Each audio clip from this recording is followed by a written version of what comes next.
There is a kind of hush that only the sea knows, a silence full of motion, a rhythm that has no beginning, no end, just the soft infinite return of a wave to the shore, like the breath of something ancient, something dreaming. As you lie down tonight, somewhere across the world, thousands of miles of water are still whispering, still moving, still remembering. Because oceans, like the subconscious mind, do not sleep. They hold memories in currents. They process emotion in tides. They are immense, alive tapestries of motion, filled with creatures that pulse and drift, who live entire lives never touching land. Tonight we will wander there, inward and outward, beneath moonlit kelp forests, into the deep trenches where sunlight never dares to go, and into the poetic pulse of your nervous system. This is not a story of danger or depth for conquest, but of quiet textures, lonely whales, ancient coral, and the way water and the brain always finds a way around obstacles. The science of the ocean is not just a study of salt and life under pressure. It's a symphony of rhythms that seem to echo the very structure of human emotion. Just like water, the mind flows. It storms, it stills, it reshapes the shores inside us. So, let the waves of language and lull of science wash gently over you. Let curiosity not ignite, but lull, like the stars blinking softly behind cloud cover, unobtrusive yet present. Settle in, dear listener. You are entering the dreaming ocean now. And like all great dreams, it will teach you quietly, without asking you to stay awake. There is something deeply familiar about the sea. Even when we cannot see it, we feel its presence, a pull, a pulse, as ancient as the breath we don't have to think about taking. The ocean is everywhere, not just beyond the horizon or deep below the boat's hull, but inside us. It is in our blood, in our tears, in the amniotic waters we first floated within before we were even aware, and perhaps in our memories. Because the sea remembers, in ways that are not always logical, but real. Somewhere, far below the glassy surface, the waves have stories to tell. Down at the bottom of the ocean, in sediments that haven't seen daylight for millions of years, lie the fossils of memory. Microscopic shells, dust from meteors, the remains of plankton that once drifted where sunbeams danced. Layer upon layer, the ocean preserves the past, not in photographs or written words, but in quiet presence. Like the layers of memory inside you, some formed yesterday, some from childhood, and others no one ever taught you, but you somehow know by feel. Water, like the mind, does not forget. It stores, it sorts, it swirls, and sometimes it stirs things up. To study the ocean's sediments, scientists lower delicate instruments down into the dark. They extract thin columns of layered mud that have caught the drift of time for eons. And in that stacked silt, there are clues, like diary entries, of past climates, volcanic activities, migrations, and extinctions. The ocean doesn't just hold events. It holds emotion, echoes of confrontation between earth and atmosphere, heat and ice, life and loss. And this is not so different from the way we hold memories, too. Our human brains, tucked gently in the skull, are not unlike the sea floor, layered and living. Thoughtful sediments of experience, faint fingerprints left by time. Think of your mind not as a filing cabinet of facts, but as a layered ocean of lived emotion. At the bottom, the procedural memory, the things your body knows by heart. How to tie a shoe, ride a bike, swim, ancient movements, stored in the muscle, like fossils untouched by storms. And above that, emotional memories, deep and stirring. how a certain kind of silence can bring unease, how the sound of a song brings home rushing back. These float like currents, hidden underneath. At the top, episodic memory, what you did today, that moment with a friend, the color of the sky on a meaningful afternoon. These memories shimmer and shift like the surface of water, reflecting, refracting. All of it is true, all of it memory, though not always remembered with clarity. Because memory is not a still pool. It is moon-pulled, weather-changing, startling in its mystery. Sometimes, trying to remember feels like walking into fog. The scene is there, somewhere, but the edges are unclear. You can sense it, but not hold it. Or you remember too clearly and feel a wave you weren't prepared for, pulling you backward. This is normal. Because remembering is not like replaying a video, it's more like sailing on water that changes with the wind. Memory is reconstructed, not retrieved. The brain is not a dusty archive, but a living remix, a tide pool of reflections always reshaped when touched. And so, sometimes we forget, or misremember. Sometimes we recall things that didn't happen exactly that way. This doesn't make our memories false, it makes them fluid, human, alive. In the underwater world, sounds travel farther than light. A whale's low call can ripple for hundreds of miles. Some scientists call the ocean an archive of sound, and in a way your mind is the same. The patterns of your past experiences echo through your thoughts, sometimes long after the memory has sunk beneath awareness. The tone of a parent, the loneliness of a specific age. These live in your nervous system like distant songs, shaping your present with frequencies you may not even hear. Until one day, you do. A sound returns and you recognize, oh, I've been carrying this all along. Close your eyes for a moment. Imagine the most ancient ocean inside you, the one that formed before you ever had words, the place your emotions come from when they rise like tides, sudden and uninvited. Now imagine lowering a tiny vessel into it, not to conquer, but to observe. What might you find drifting there? A scent from childhood? An echo of safety or fear? The image of someone you loved and lost and still carry? There is no need to stir it intentionally. Just know it's there. The quiet sea within. Watching, holding, waiting kindly to be seen. Because memory does not demand attention. Like water, it waits, patient as the tide. When we sleep, something miraculous happens inside the brain. The hippocampus, our memory's caretaker, replays moments from the day, sorting them into long-term places. This is memory consolidation, a soft layering of experiences into neural sediment. It is during rest, even now, as you lie here and drift, that today becomes a chapter in who you are.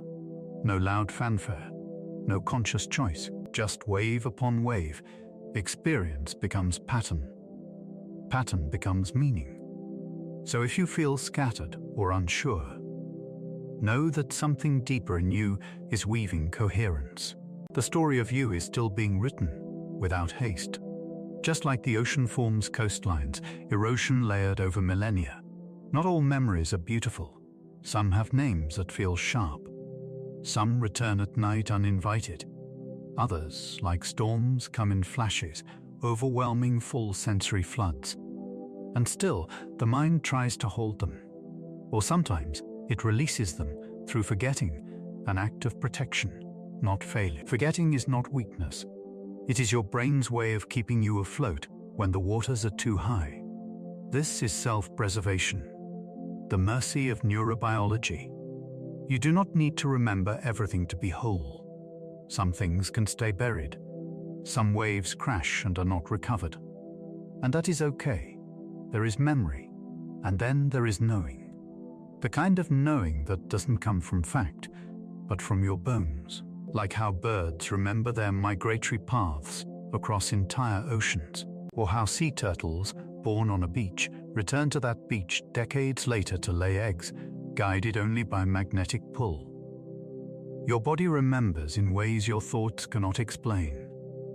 This is often called implicit memory, the unsung orchestra of emotion, instinct, reaction. And like deep ocean creatures never seen by sunlight, this memory moves quietly below, unseen, but shaping everything. So tonight, if memories visit you, let them come gently, like boats appearing in mist. You don't have to make sense of them, or solve anything, or dive too deep. Just let them float by.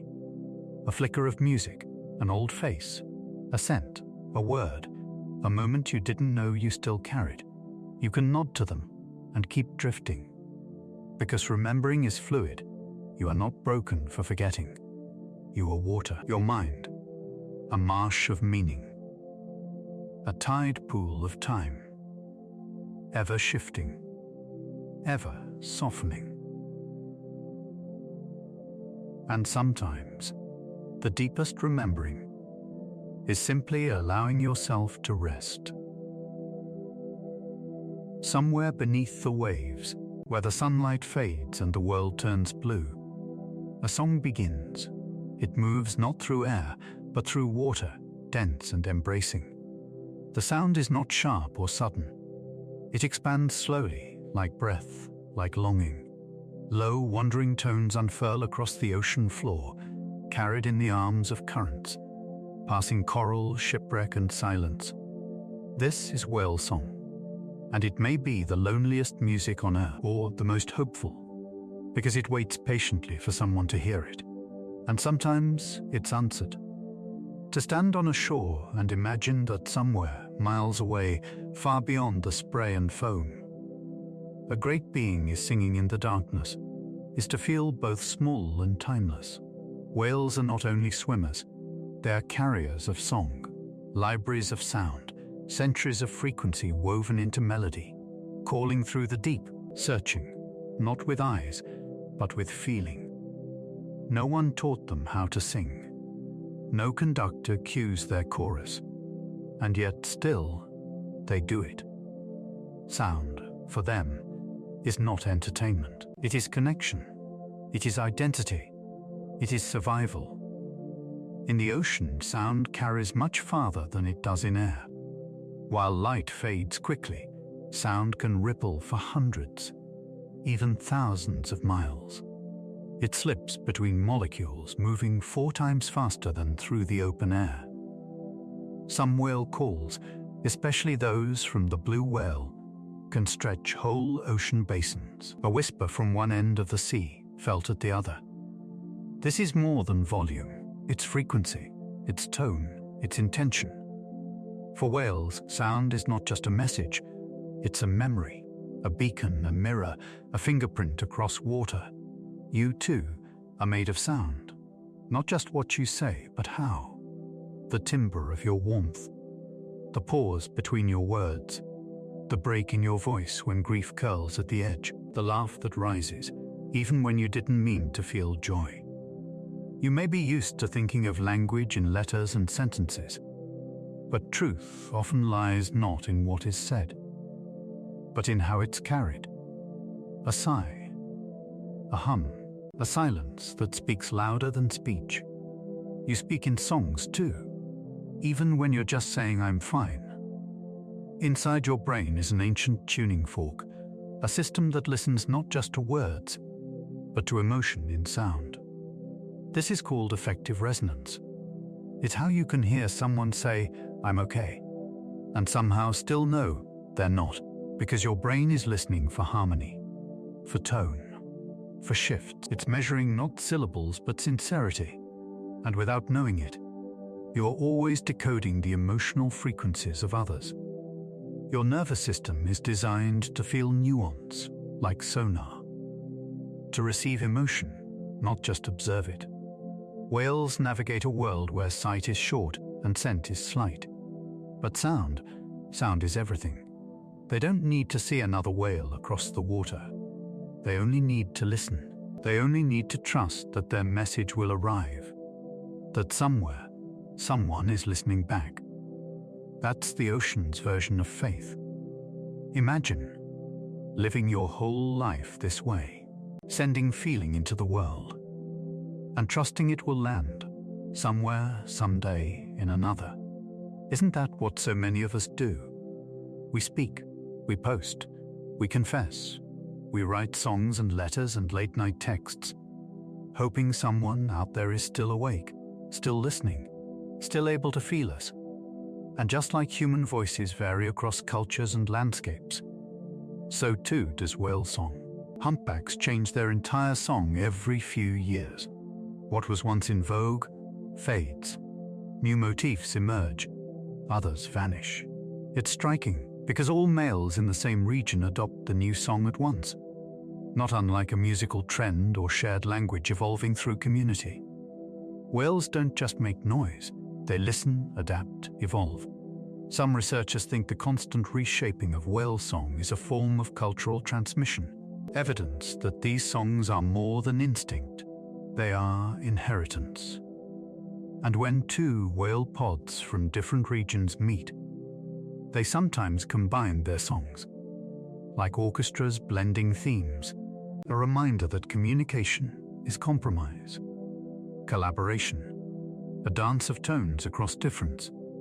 Think of how many ways you've changed your voice to be understood, how your tone softened so you won't scare someone, how your laughter sometimes hides your ache. Voice is vulnerability.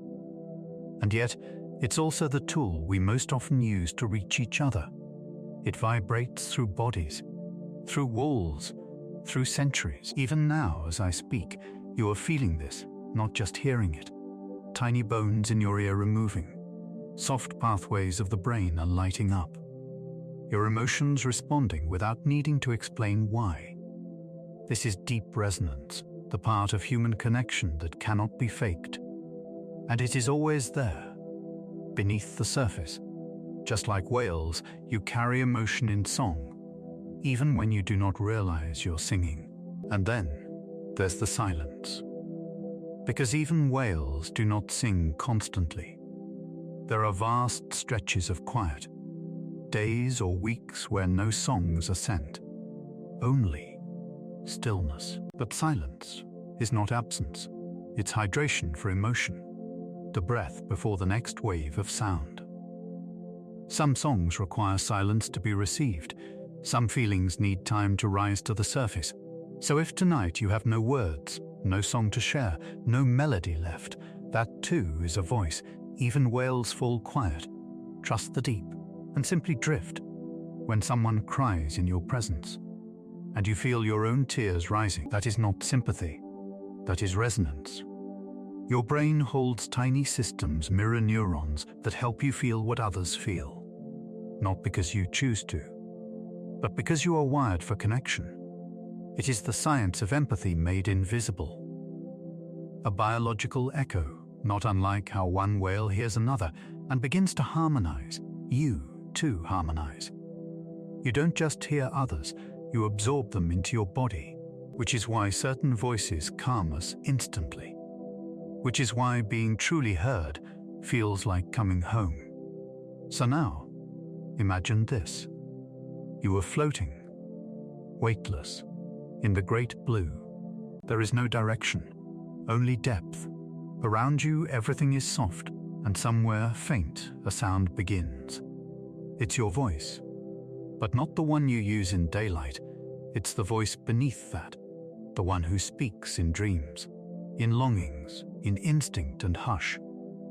And maybe tonight, it doesn't have to say anything amazing. It only needs to be honest. Will you let it sing? Just one tone, just one fragment of truth. Let your frequencies rise. Unrushed and unrehearsed. No one is watching you here, only the sea. Like whales in the vastest deep, you do not need vision to be felt. Your voice is enough. Your presence, enough. There is music in your breath. There is tenderness in your pauses. And the language beneath you and within you will always find those meant to hear it. Somewhere in this big blue world, a message you sent long ago is still crossing oceans. And one day, it will be received. maybe tonight. So, rest now. The sea is quiet, but the songs still move. And you, dear listener, are one of them. If you were to dive beneath shallow, sun-warmed waters in the most vibrant corners of the sea, you would find a living city rising from silence, not built of stone or steel, but of light, rhythm, and life intertwined. Coral reefs, those radiant kingdoms beneath the surface, are not a single organism. They are many, woven together by need, by memory, by the infinite wisdom of cooperation. Every reef is a living architecture, a collaboration between the coral animals, algae that feed them, fish that shelter within them, and currents that breathe life between them. Nothing exists in isolation. Everything depends on everything else. And somewhere inside you, just behind your brow, near the center of your mind, there is another reef, one no eye can see, a coral city built of emotion. From the pulsing signals of neurons and hormones to the fragile ecosystems of memory and feeling. It is called the limbic system. And though it may be small, it shapes your whole inner world. The limbic system is like a coral reef, not only because it is complex, but because it is alive. Not a single structure, but a collection, working together like tiny polyps building distant spires of meaning. It includes the amygdala, the watcher, the guardian, sensing what is safe and what is not. The hippocampus, the archivist, filed with the stories of where you've been and what you've once felt. And the hypothalamus, the hidden conductor, quietly tuning your body's rhythms and responses, like tide and temperature, bringing harmony or alarm, each piece interdependent, each part shaping the terrain of what you feel. Emotions, like fish, dart through this brain reef, fast and vivid, elusive and fluid, sometimes beautiful, sometimes startling, hard to catch, but real, always real. So, what is an emotion? Not a flaw, not a weakness, not even a single sensation, but rather an orchestra of systems, playing at once. Emotion is the language your brain speaks when it is trying to orient you to the world, to signal you toward love or away from danger, to anchor you in meaning through joy, sorrow, anger, or peace. The limbic system acts like a reef sensory network, tuned to internal tides, hunger, warmth, cortisol, memory. It reads the environment within you and around you, and then it answers with feeling. Imagine a small, colorful fish moving through a reef at dawn. It glides through coral fingers, alert, sensing the light, the temperature, the shadows of predators. It doesn't think, danger at 3 o'clock. It feels. A stimulus emerges. Its body responds. Your emotions work in much the same way. An email arrives, a tone of voice tightens, a memory surfaces, and inside a cascade begins. There is no single switch. Rather, a soft storm begins.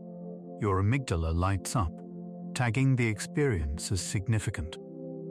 Your hypothalamus tells your body to prepare, and your hippocampus opens its ancient library to check if you felt this before. A whole symphony from a single ripple. Sometimes, emotion feels confusing, like teeming life swarming through the reef, too much to look at all at once. You may feel overwhelmed, unsure what's yours, unsure why you're feeling anything at all. But here's the truth. To feel deeply is not dysfunction. It is design. The reef survives because it feels its surroundings, because it responds. Your emotional system is the same. It exists not to burden you, but to connect you, to protect you, to remind you you're alive. And just like reefs, your feelings are not meant to be seen in isolation. They are part of a whole. A sadness may ripple into clarity. A joy may echo out of nowhere. An anger might, at its root, be a longing for safety. Each emotion, architecture. Each wave, part of the mind's living reef. Now, Look just above this coral city in your brain, and you'll find another important structure, the prefrontal cortex. If the limbic system is the reef, the raw, immediate response, then the prefrontal cortex is the scuba diver. Calm, perspective-giving, reflective. It doesn't silence the coral life, it studies it, understands it, and sometimes helps it find balance. The emotional brain says, "This is danger." The thinking brain replies, or maybe just a shadow. The emotional brain cries, "We're not safe," and gently, the higher mind says, "Let's breathe. Let's look again." These systems work best, not in opposition, but in quiet collaboration, like moon and tide. We are never just feeling. We are never just thinking. We are always both. Somewhere between sea and surface, we learn to integrate. Coral reefs are not only beautiful, they are social sanctuaries. Hundreds of species live and rely on the reef, from tiny crustaceans to graceful manta rays. Each life form plays a part, cleaning, balancing, keeping predators and prey in check. It is a system of co-regulation, and research shows our brains are wired the same way. We regulate best together. When we sit beside a calm friend, our heart rate drops. When a loved one laughs, neurochemicals spark in our brains like warm bioluminescence. This is called social regulation. We help each other return to baseline. Through presence, voice, eye contact, co-breathing, we are reefs to each other. Shelter. Symbiosis. Nervous systems in gentle communion. In the world above water, emotions are often pathologized. Too much feeling becomes a fault. Anxious, too sensitive, overwhelmed. But in the ocean, your emotions would not be scolded. They would be seen as information. Signs that the environment has shifted, that something needs attention. You are not broken for feeling strongly. You are built of reefs and rain, wiring and wonder. Your sadness is not a flaw. It is signal. It is sacred. It is how your reef breathes and restores. Now, turn inward. Imagine, if you can, hovering above the coral of your own brain, bright flashes of memory below, waving tendrils of emotional patterns, a fluid garden, sometimes chaotic, always alive. Let yourself drift like a diver slowly through it. No judgment, just watching. The fish dart and shift like moods. The coral pulses like your thought patterns. Predators pass through fear, anger, and then, just as easily, glide away. Nothing here is bad. Everything has a role. And you are not here to fix it. You are here to witness it. Sometimes the kindest thing we can do for our emotional selves is to offer stillness, to trust that the reef knows how to heal itself, when given time, space, and safety. Coral reefs are fragile, but they are also astoundingly resilient. They bloom in conditions few others can survive. They adapt, they remember, they rebuild, piece by piece, even after storms. And so do you. Your emotions may feel fragile, but inside them lives a profound strength. You get up every day with a reef of memory inside you, a whole hidden city of feeling holding its ground. Beneath the tides, you are capable of more than you know. And the more gently you observe your feelings, the more beauty you'll see. As you fall into rest tonight, remember, your limbic brain is still working, but it's not in conflict. It is busy dreaming. Even as you sleep, it will fold memories into meaning, pulse emotions into softness. Return your body to calm. This reef inside you is always in motion. But tonight, it is at peace. Let yourself lie back on the tide and float. You are not too much. You are complex by design. You are the reef and the diver, the emotion and the observer. So breathe deeply now. Let your system soften. Let the coral rest beneath your thoughts. And if waves of feeling rise again, don't fight them. Let them bloom. They are only fish swimming home. You're safe. You're held. You are whole. Sleep deeply in your coral city tonight. Somewhere in the darkest corner of the sea, a tiny light begins to glow. Just a flicker, at first soft, subtle, like a star behind a cloud. Then another, and another.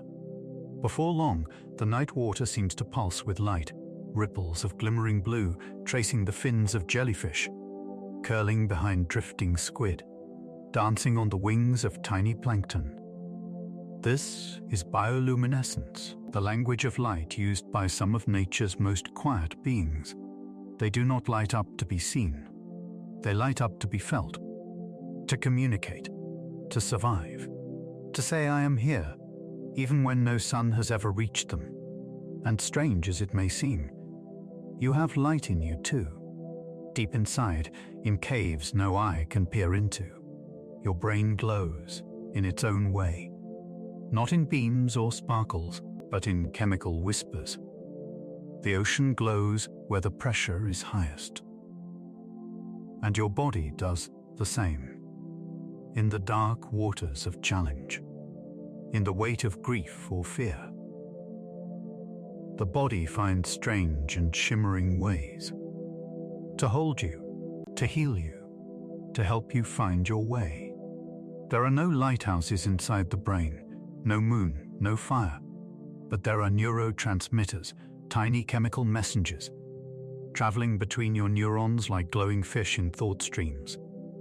And when they find their home, in just the right receptor, in just the right cell, they complete a circuit, a moment of light, invisible but real, vital, alive. In the ocean, bioluminescence is created through a reaction between oxygen and a light-emitting compound called luciferin, with the help of enzymes like luciferase. Yes, even in the biologic world, the light-bearer carries a sacred-sounding name. Luciferin and luciferase, beautiful partners in tiny laboratories of the sea, combine and emit light, with no heat, no flame, just a glow born from chemistry and timing. Jellyfish, firefly squid, anglerfish, they all make use of it, not for spectacle, but for function. They light up to attract, to confuse, to hide, or to say to another, "Here I am, you're not alone." Which, if we look closely, is not so different from the purpose of human emotion, is it, within you? A kind of bioluminescence is always happening, though you'll never see it in beams or color. What you feel as joy, resilience, sadness, peace, motivation, caution, awe, are not just thoughts, not just moods, they are chemical events. Tiny pulses of neurotransmitters spreading across synapses, brief, bright activations, uniting brain and body with electric tenderness. Think of dopamine, the thrill of anticipation, the shine of reward. A motivation molecule, yes, but also an artist, painting desire through your nervous system, like phosphorescent paint on cave walls. Consider serotonin, often called the mood stabilizer, but really the weaver of balance. A molecule found in both gut and brain, softly regulating appetite, sleep, emotion, and memory. A kind of internal moonlight, keeping your tides steady. And there's oxytocin, released when you hug, trust, or even hear a kind voice. Sometimes called the love hormone, though what it really offers is bonding, safety, softness, a glow that's only ever activated in the presence of a relationship. Every emotion you feel is like a little galaxy, spinning stars of chemicals and cells, at just the right velocity. They're not random, they're not weak, they are designed by evolution to help you navigate the vast internal sea. You do not control them, but you can learn to sail with them. You can notice, gently, how when joy rises, your whole body glimmers, shoulders lift, breath softens, as if some nervous system alchemist touched you with gold. And when grief comes, there's a slowness, a gravity, But even there, the chemistry works in your favor. To rest, to reset. You may not see the glow during heartache, but it is still happening. The light is simply turned inward. Let us never believe that only happiness shines. Sometimes it is grief that illuminates things most clearly. Sometimes the loneliest place shows you the brightest starlight. Neuroscience tells us that when we cry, especially with someone we trust, our brain releases endorphins and even oxytocin, meaning tears are light. They are messengers, carving channels of chemistry between pain and peace. Your sadness does not break you. It communicates for you, a gift of your inner reef, letting some part of you rise to the surface and shimmer. Without words. Imagine, inside your brain, two neurons sitting apart from one another, tiny floating islands of electricity. Between them is a synaptic gap, a little river, a little pause. When a thought arises, one neuron sends a little messenger, a neurotransmitter, across that invisible space. It floats, it arrives, it touches down. And then, click. A response. A signal sent. A feeling felt. A memory lit. This crossing is your internal bioluminescence. It is not loud. It does not sting. It's subtle, like driftwood glowing when touched by a wave. So what is love then? Not just emotion, not just poetry, but a sequence of biological glows. Dopamine lighting the pathway of attraction, oxytocin deepening the trust, serotonin stabilizing your contentment, endorphins echoing the pleasure of a smile or a shared silence. Even gazing at a loved one's photograph can light up the limbic system. Even remembering them is enough to shine. We do not love in metaphor alone. We love in molecules. Luminous, fleeting, but real. It's easy to think that joy should be something steady, that unless you're glowing all the time, something is wrong. But the truth, like in the ocean's dark, is this. Joy is not a floodlight. It is a flicker, a moment that arrives, glows, then drifts back into stillness, and that is enough. You were never meant to feel only light. You were meant to feel everything. Waves, currents, pressure, peace. But when the light comes, from music, from laughter, from the feeling of being loved, let it reach you, let it bloom inside, even if only for one velvety, glowing breath. That is enough. And now, as you lie here tonight, in your quiet room, with the lights dimmed, and nothing expected of you, know that you are glowing, not on the outside, but in the deepest places of you. Your brain is still alive with light, neurons dream, chemicals shifting gently, a tide of emotion and memory and peace moving quietly across your reef. There is nothing wrong with you for needing rest. There is nothing wrong with you for how you feel right now. Shining doesn't mean always being bright to others. It means being awake to yourself. Softly, in stillness, even your dreams tonight will leave traces of light. Somewhere deep in the ocean, a jellyfish pulses with light, alone, but alive. And somewhere within you, your own glow waits patiently. No fire required, just tenderness. Close your eyes, let the colors come. You don't need to search for the light. You are it. Sleep peacefully now. The bioluminescence within you is enough.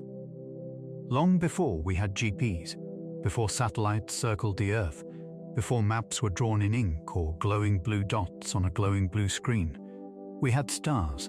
Sailors and seekers would lift their eyes to the vast glittering sky and draw invisible lines between ancient lights, each one a story, each one a sign. Together they shaped constellations, legends carved in starlight, maps for the open sea. Below them, the ocean moved like breath, currents shifting with the pull of the moon. winds whispering directions across the waves, no road signs, no certainty, just trust and memory. And somehow it was enough. The human spirit sails according to this same ancient logic, even now, because within us are oceans, and above us are constellations that still guide. But the stars live within the mind. We aren't always where we thought we would be. There are days when we drift, when we look out across the stretch of time and feel unanchored, disoriented, as if we've lost the wind that carried us, or the shore we once called home. And yet, inside our skulls there is a living compass, a gentle system that orients us to who we are. It's called the default mode network, but you might think of it as the star map of the self, the silent narrator that stitches together your memories, dreams, and stories. The current you ride upon when your mind begins to wander, not away, but inward. Even when you feel lost, some quiet part of you still knows the way. The default mode network is one of the brain's most mysterious and introspective systems. Unlike the parts of the brain that activate when solving problems or observing your surroundings in real time, the default mode activates when your attention drifts inward. It comes alive when you're daydreaming, remembering, wondering, replaying conversations, imagining the future. It is your inner narrator, your autobiographical stitching, your quiet cartographer, drawing together facts and feelings to help you understand who you are, where you've been, and where you might go. It lights up as we rest, as we reflect, as we trace constellations in the dark oceans of the mind. Think of your memories as stars. Some shine bright, others flicker faintly, and many are not fully remembered, but still shape the outline of your sky. The default mode network is the dreamer astronomer within you, searching for patterns, sensing relationships between events, naming who you are, by connecting what you've lived. A childhood moment, an act of courage, the way someone once looked at you in the silence of a hard night. All of it becomes part of your inner navigation, the emotional constellations you steer by. Even if you aren't always aware of it, your brain is always mapping, and your heart is always seeking home. It's a miracle we can hold such vastness within us, a whole sea of internal experience. And yet, like the ocean, the self is ever changing. Some days our reflection is clear. We know exactly who we are. Other days it's murky, the water stirred by memory, emotion, or change. This too is natural. Because identity isn't fixed, it's not a location, but a journey. A ship always adjusting course. And the currents that pull you forward?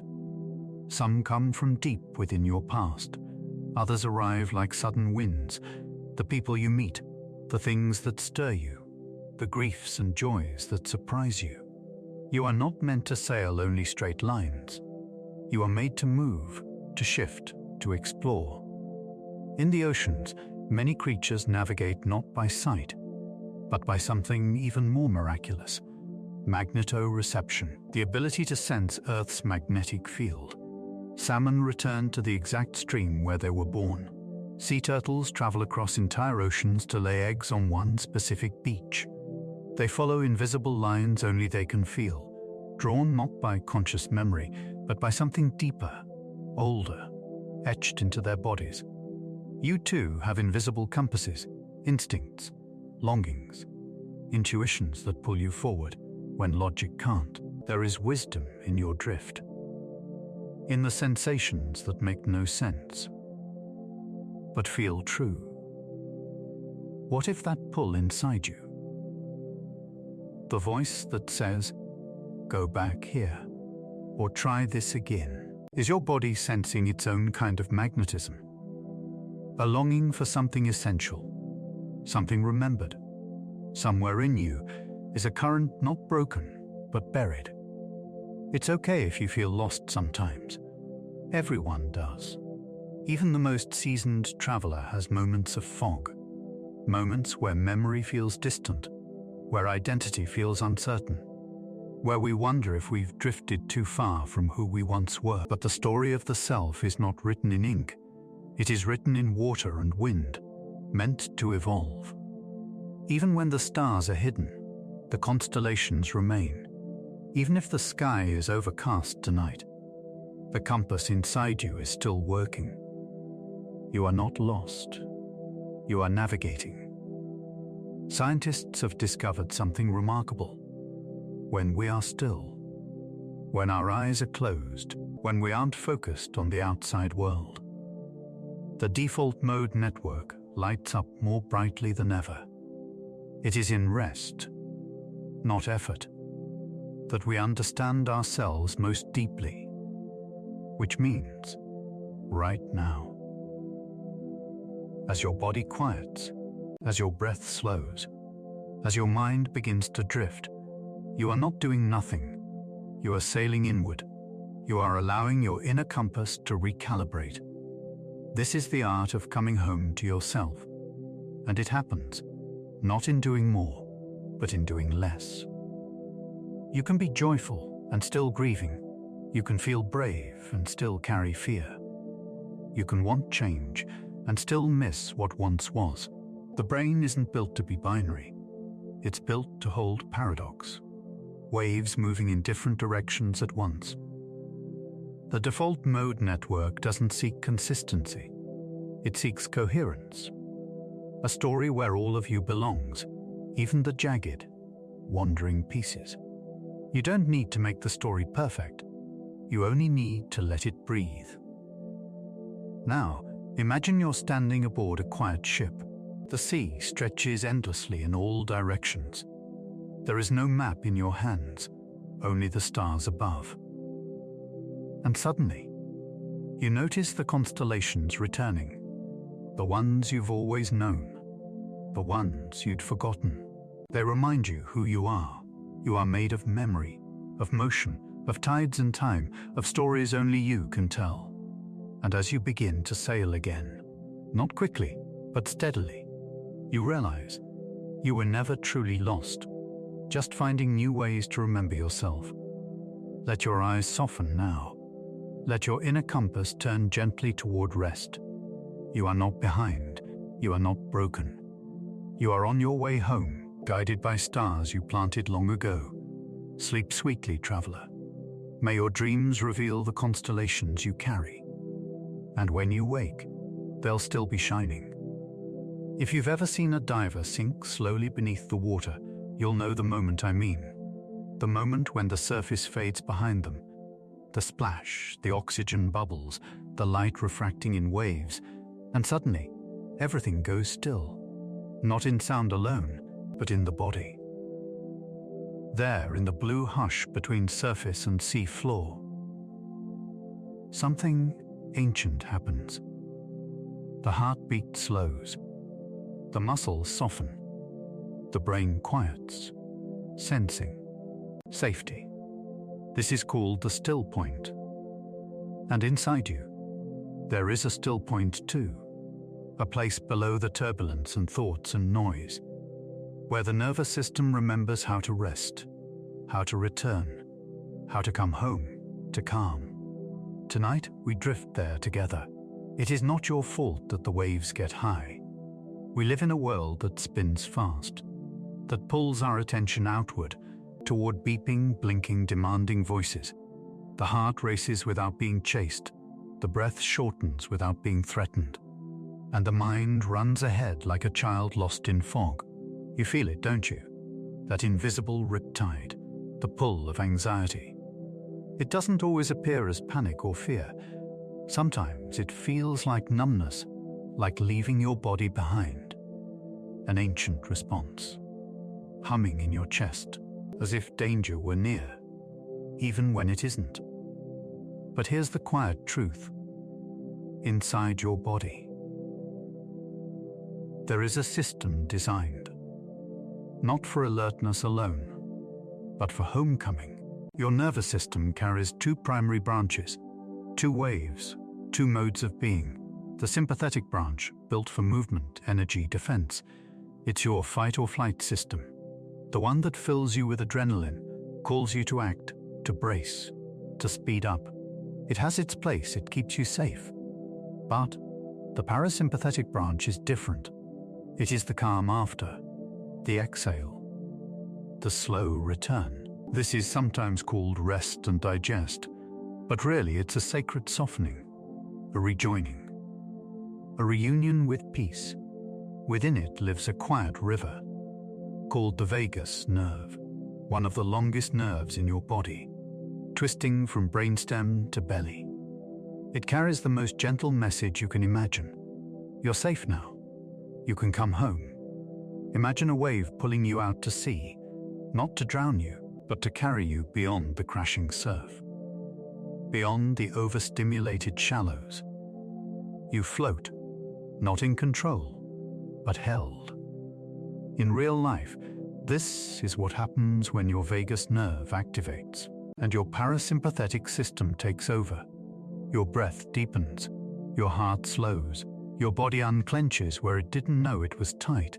It's like a tide moving back inward, pulling you into your own body again, into the warmth of your breath, into the safety of slowness, not because the world has changed, but because you have shifted from bracing to belonging. Anxiety often feels like drowning in your own body. Even without danger, the inner world storms against the tide. Your chest tightens even if nothing is chasing you. You rehearse conversations not yet spoken. You gasp for air you were never denied. This is not weakness. This is not personal failure. This is your survival system misreading the waves. But you can speak to it in its own language. And that language is slow breath, grounded touch, quiet rhythm. The same way a shore welcomes the returning tide, you can welcome the return to calm. Bit by bit, wave by wave. The vagus nerve is a master communicator. It doesn't just relax muscles, it reshapes experience itself. When active, it sends signals to your heart, your lungs, your gut, and even your facial muscles. It changes your voice, your posture, your digestion, your capacity to look someone in the eyes and feel okay when we're safe. This nerve restores the body to presence.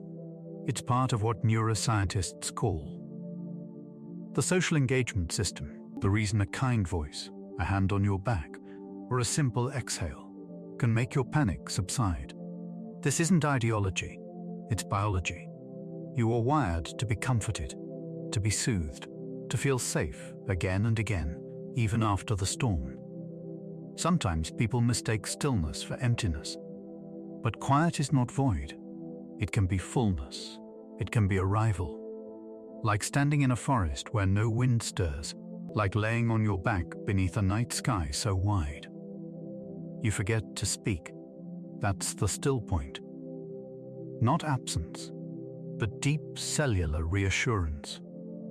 In the ocean, divers reach a depth where sound fades, currents settle, and even the bubbles feel soft. In the brain, this is a state of ventral vagal calm, a term for that deep sense of I'm okay now. This moment is safe. This body is mine again. Let's imagine you are descending into your body the way a diver descends into the sea. At the surface, it's noisy, thoughts breaking like waves, sensations tossed like driftwood. But with each breath, you sink a little deeper, past the chatter, past the looping worries, past the tightness held in shoulders and jaw. With every exhale, you let go. Eventually, you reach a place where the water doesn't move, where you cannot even tell where sea ends and self begins. This is the parasympathetic still point. Stay here if you like. There is nothing to fix, only to feel. Not emotionally, but physiologically. Calm is a practice, not a circus trick, not an escape, but a homecoming. You can choose again and again. You've carried tension that belonged to years you never got to grieve. You've braced through storms with muscles always clenched. You've swallowed words and walked on eggshells and breathed so shallow. You forgot what peace tasted like. And still, you are here, breathing, willing to try again. That too is biology. Resilient biology. The part of you that aches for calm is the same part that can find it. And the nervous system does not need perfection to reset. It only needs permission. So give it yours. As we near sleep tonight, there's no mountain to climb, no improvement needed, only a still point. Within your one beautiful body, your vagus nerve is listening. Your breath is slower now. Your body is remembering. Let it. Let peace return not as an achievement, but as a tide you've always known. You don't have to chase it. You don't have to earn it. Just feel that you are safe enough to be still. Somewhere beneath the storms of your thoughts, beneath the fast tide of your nerves, is a quiet eddy, a soft center. You are here now. The current has gentled. The waves are far behind. You are resting, not because everything is perfect, but because the sea inside you has found its rhythm. And your body, loyal and luminous, feels it too. Sleep deeply, dear one.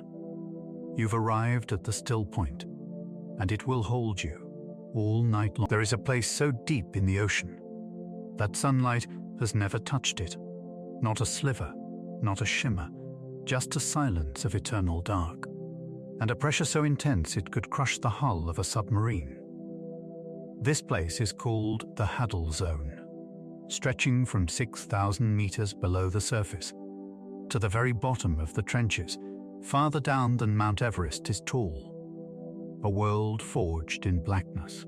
And yet, against all odds, this place is alive. Creatures drift here, delicate, alien, glowing. Their forms adapted perfectly to the pressure, not despite it, but because of it. And maybe some part of you recognizes that, because your own depths, your inner trenches, have held more weight than anyone could see. And still, you are here, still breathing, still beautiful, in a way only survival can sculpt. We often measure storms by how much they shake the earth. But some pressures press inward, invisible, unspoken, a steady weight behind the eyes, in the chest, in the quiet thoughts that echo before bed, and never seem to surface in words. No one else may see what burdens you've carried. No seismologist has measured the griefs you've endured. But you have. The mind, like the trench, holds vast, unlit ecosystems, silent battles, adaptations we never name. The truth is, you are braver than anyone knows. In the Hadal Zone, water pressure is over 1,100 times what it is at sea level. To our bodies, it would feel like the weight of 50 jumbo jets pressing down. But the creatures who live there, they are not crushed. They adapt. Some have no gas-filled spaces, no lungs, no bones. Their bodies are fluid, soft, flexible, designed not to resist the pressure, but to conform to it, to become part of it. There are amphipods the size of kittens, snailfish with translucent skin and fluttering fins, entire species yet unnamed. And they are not in pain, they are not struggling, they are thriving, even here, in what we'd call the most extreme place on Earth. Pressure doesn't always announce itself loudly. Sometimes it builds slowly, layer by layer, like sediment at the bottom of the sea. A missed opportunity, a goodbye that came too soon, an invisible responsibility, the need to stay strong for too long. And then one day, you realize you've been living under pressure, and yet you've kept going, adapted, changed shape, grown quieter, stronger, deeper. You didn't collapse. You expanded. quietly. Scientists once thought the human brain was fixed, like a machine, built once, rigid. But now, we know otherwise. The brain is not static. It reshapes itself every day, with every experience, every conversation, every breath. This phenomenon is called neuroplasticity. It means your mind can change, adapt, heal. New connections can form. Old patterns can soften. Even wounded circuits can find detours. Just like the creatures in the deep sea, your brain adapts to stay alive, not to erase pain, but to survive it, to carry you gently to the next breath, the next step, the next becoming. Maybe you've looked back on your own life and wondered how you survived certain things, moments you thought would break you, years that blurred into numbness, loneliness that felt like darkness without an end. But here you are. You kept going. And you didn't just survive, you adjusted. Maybe you learned to find joy in smaller things. Maybe you didn't. But you breathed. You woke up. You showed up. And every time you did, your brain was reshaping itself. That's what neuroplasticity is. The quiet miracle of continuing. When life changes, suddenly or slowly, your nervous system adjusts, rewiring under pressure. Like a ship shifting ballast, like coral bending with current, like soft-bodied fish gliding through the darkest water. Your brain allows this. Your body makes room for it. You might have started off life one way, free, light, open, and then found yourself growing armor, closing doors, learning how to breathe differently. This adaptation was wisdom, not weakness. It's okay if you needed to close to survive. It's okay if you're still opening. There is no deadline, only depth.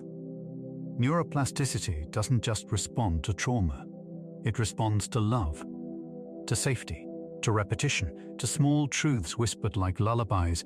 I am enough. I am safe now. I can soften here. Each time you experience calm, your brain learns. This too is possible. This chemical memory, when repeated, forms new neural pathways. You're not just remembering peace, you're creating it. One neuron at a time, one breath at a time, one deep exhale in the dark, and the healing begins. It's easy to look at our reactions and call them wrong. Why did I shut down? Why couldn't I speak up? Why does this still hurt? Why can't I be normal? But hear this softly now. You are not broken. You are adapted. Read that again. You are not broken. You are adapted.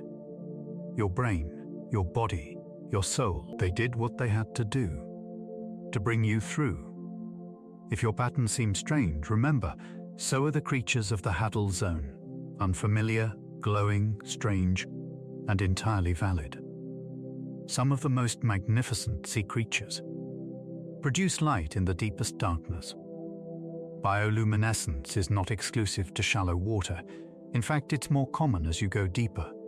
The deeper the dark, the brighter the glow. You may not see it in yourself, but it's there. You light up when you comfort someone.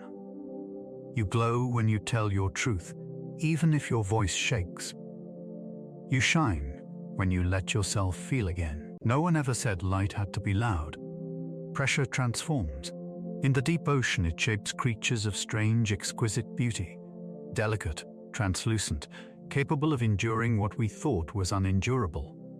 And in you, pressure has carved depth, softness, a strength that doesn't shout. You do not need to emerge unchanged. This is not a fairy tale. You only need to know you were never weak.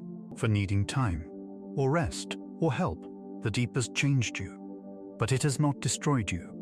And deep inside you there is light, still flickering, still faithful, still yours. Now, imagine rising, slowly, slowly, toward the light again. Not to escape, but to integrate. You are bringing with you all that the deep taught you. The resilience, the quiet, the ability to shine in pressure. You've traveled far through pressure points and silent trenches. But you are rising now. To breathe. To rest. To sleep.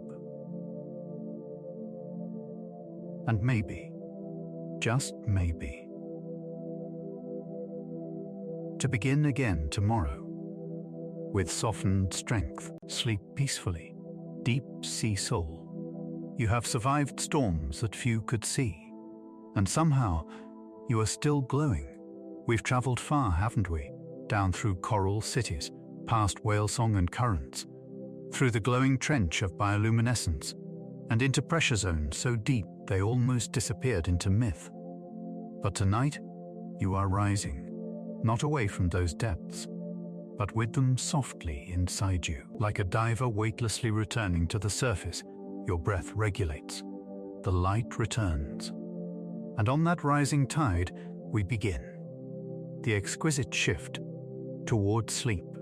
We often think of sleep as the conclusion, as the powerless hush at the close of day.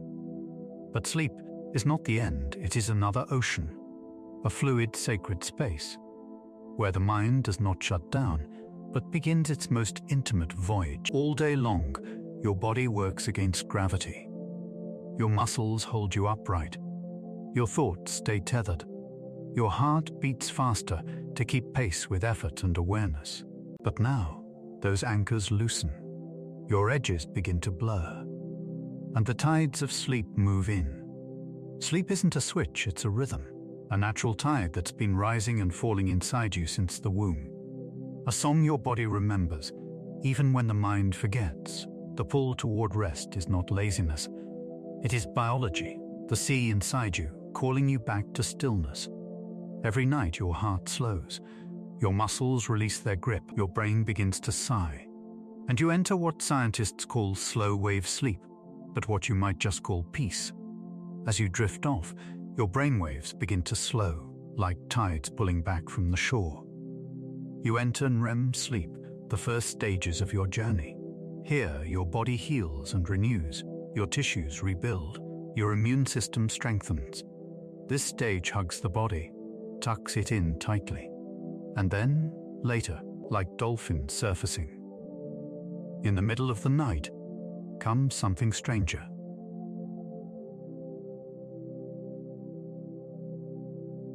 REM sleep.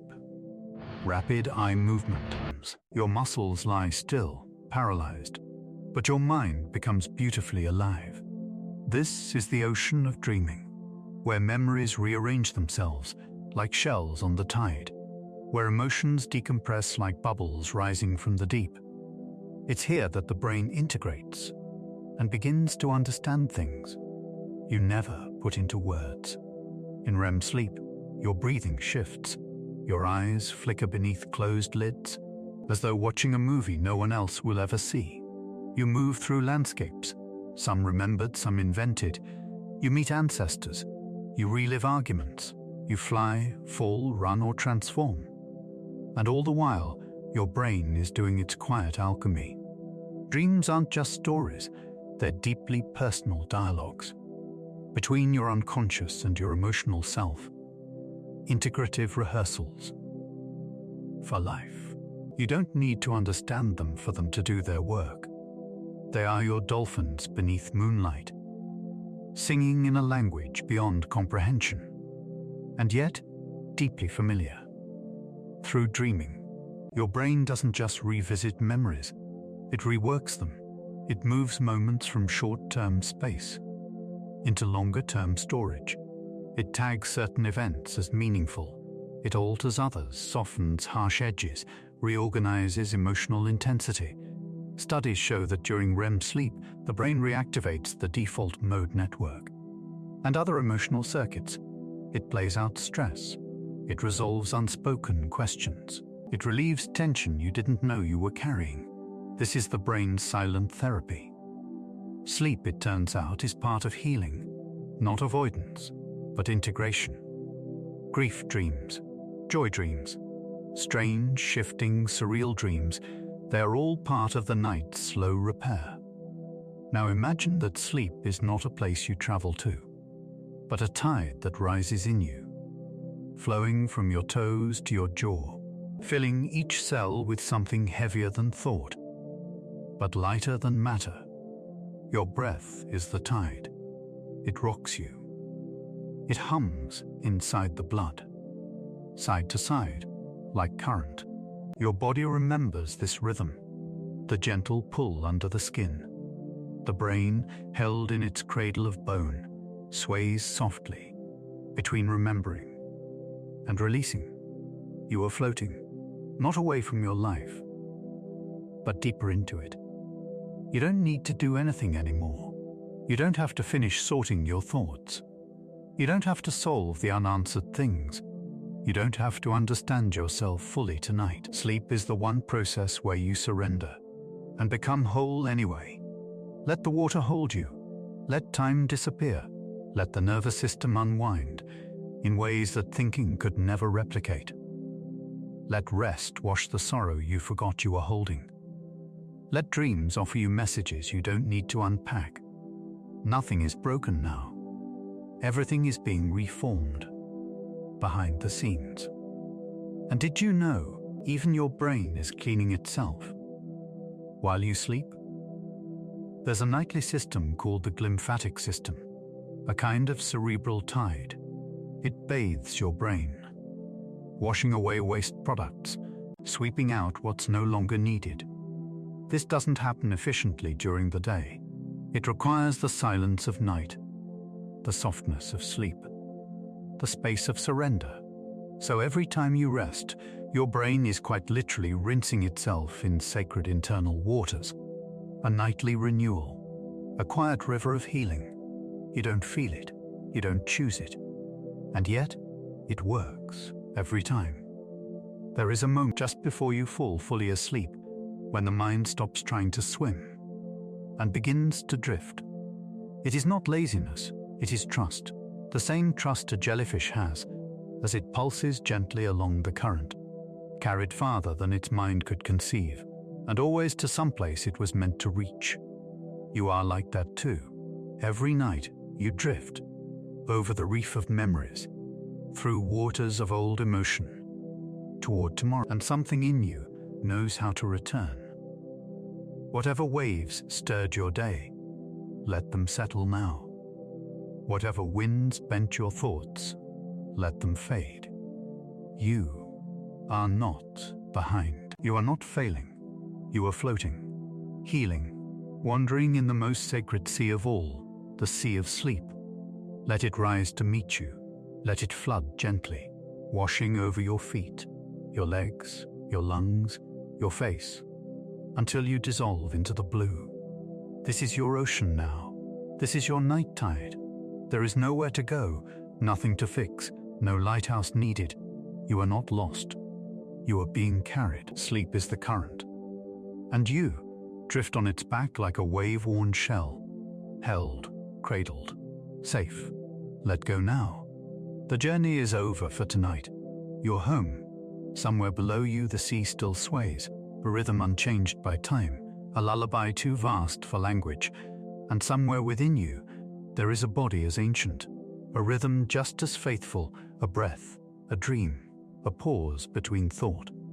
The place where the nervous system and the soul exhale. You've traveled far tonight, through sunlight kelp forests and glowing trenches, through whale song and coral memory. You've seen that science doesn't have to awaken you, it can lull you into deeper knowing. Not the kind you memorize, but the kind you feel. Remember, you are part ocean. You are salt water and motion, memory and music. You are resilient in the dark, and you do not have to carry yourself alone tonight. Let the tide take you, softly, now. Let your mind drift into that shimmering blue between thought and sleep, where nothing is urgent, where all is forgiven. Sleep well, dear traveler of oceans. You are safe, and the dreaming sea is watching over you.